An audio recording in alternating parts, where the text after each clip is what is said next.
Well, we just finished a standing room only, 3-hour long caucus meeting, in which the Vice President not only roused the entire membership, but also gave us a very thoughtful and detailed explanation of what's gone on and how it was that he and the President, working with the Democratic and Republican leaders in both houses, were able to come together on this compromise.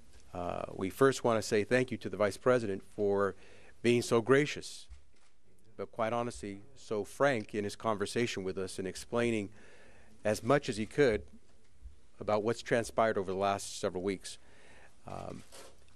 We now are waiting to hear from our Republican colleagues whether or not they want to do what the Senate did in a very bipartisan fashion and give the American people an opportunity to have a vote.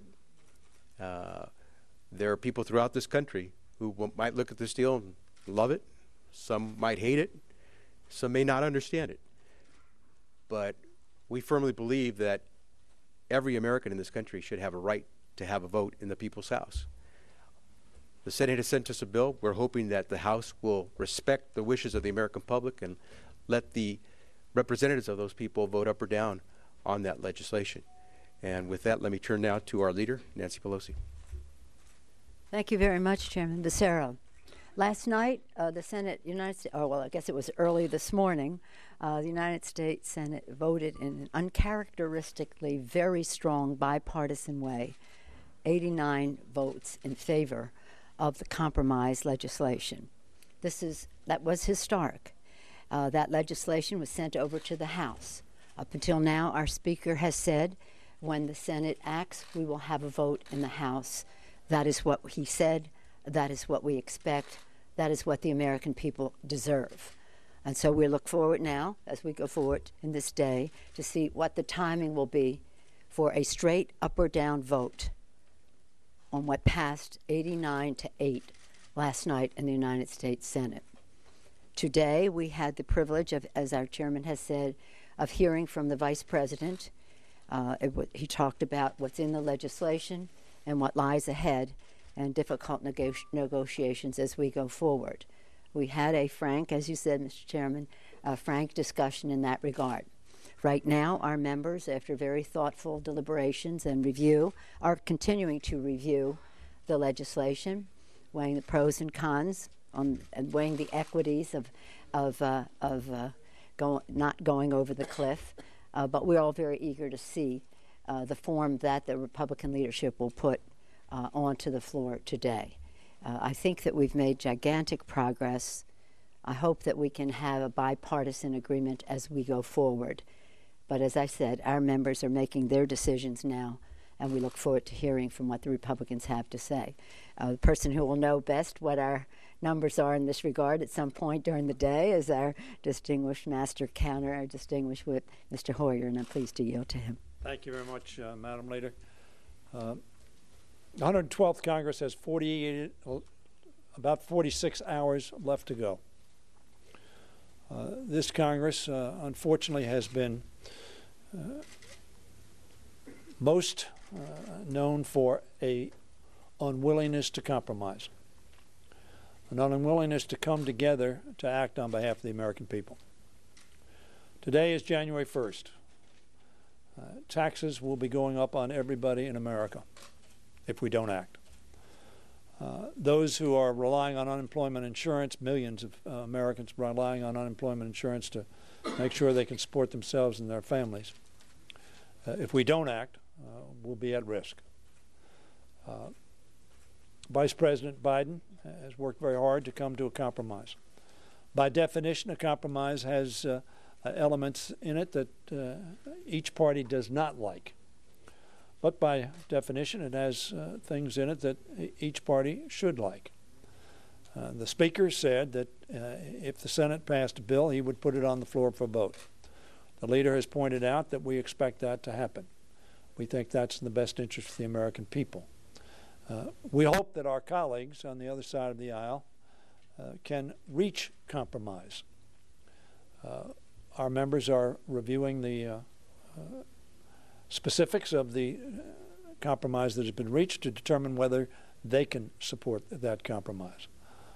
I am hopeful that this Congress will, as one of its last acts, act not only on this compromise, but I'm also very hopeful and would expect that we would provide the emergency assistance needed for the victims of Sandy, one of the country's worst storms in history that damaged the Northeast so badly. So I'm hopeful that we will be able to move on both of these issues, and that we will have members on both sides who perhaps will not agree, but hopefully we will have members on both sides who will agree, and we can act as the American people expect us to do so. Can I ask you why don't we hear from Mr. Van Hollen, and then we're going to hear from the incoming Vice Chairman as well. Well, thank you. Thank you. I'll be very brief. I think the difference between a divided government and dysfunctional government is the willingness to compromise.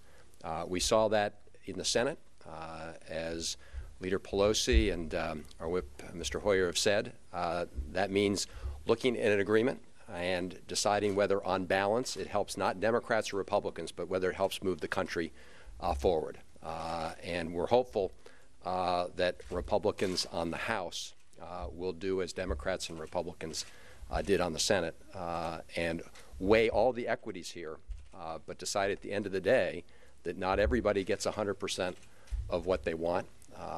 Democracy means, as I said, a willingness to come together for the good of the country, and that's what compromise is all about, especially in an era of divided government. So our members are taking a look at the bill, and we just would ask our Republican colleagues to bear in mind the good of the country as they also weigh all the equities here. And with that, I turn it over to the distinguished Vice Chairman of our caucus, Mr. Crowley. Thank you, Chris. I will just add very briefly, we all appreciate the Vice President coming to the caucus today in a very straightforward, very thorough way, explaining the process, the negotiation, and why we are where we're at today. I do think, though, the time for discussion and talk is coming to an end, and it's going to be time for us to vote soon, or all this would have been for naught. Our being here New Year's Eve, New Year's Day, and Happy New Year to everyone, would have been for naught if we don't come to some point and have a vote. And that's what the American people deserve. That's what the American people expect as well out of this process. We can either move forward in a bipartisan way, hand in hand, to avert the fiscal cliff, or our Republican colleagues could help lead us off of that cliff. And we hope that that's the case. Questions? If I can ask a... I think you were first. Well, can I just ask, what are your spies on the other side, in a sense, telling you how it's going over there? Because you have to count heads with them as well. I'm not stipulating to any characterization of any information that we receive from our friends in the press.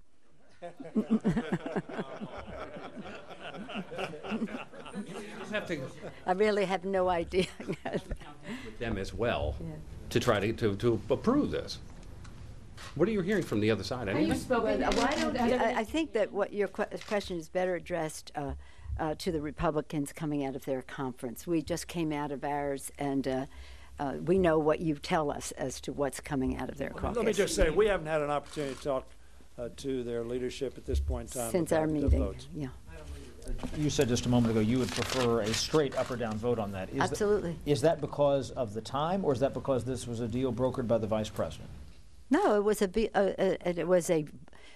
that was passed in the United States Senate, 89-8. Tell me when you've had that on a measure as controversial as this. And they had problems with that one, almost to the number of similar. Right. Well, I hope that we don't have a reenactment of that, where the Republicans in the House painted themselves in the extreme of not wanting to find compromise and a solution. But let's be optimistic. Let us all, as Mr. Hoyer and others have said, hope that they decide in favor of the country as we go forward. But the issue of whether we have an up or down vote shouldn't even be a question. There shouldn't even be a question. We were told when we would not have any legislative legislation on the floor until and unless the Senate acted, and when they did, we would have a vote. And so we want to have that vote, and we look forward to what the timing is on that.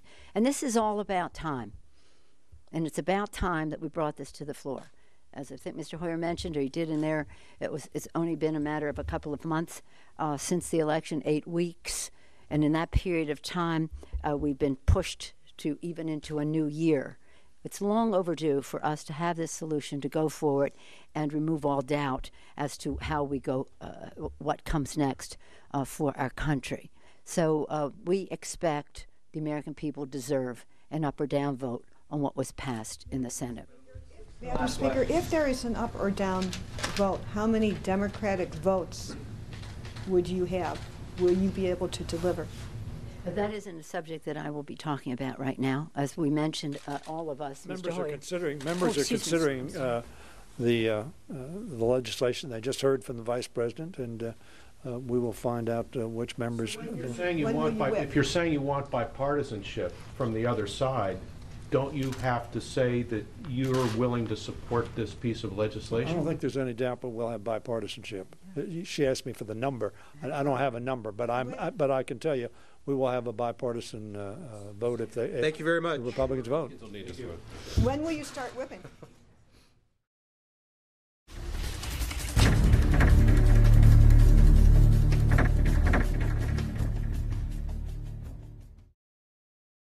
This has been a Sunfish production.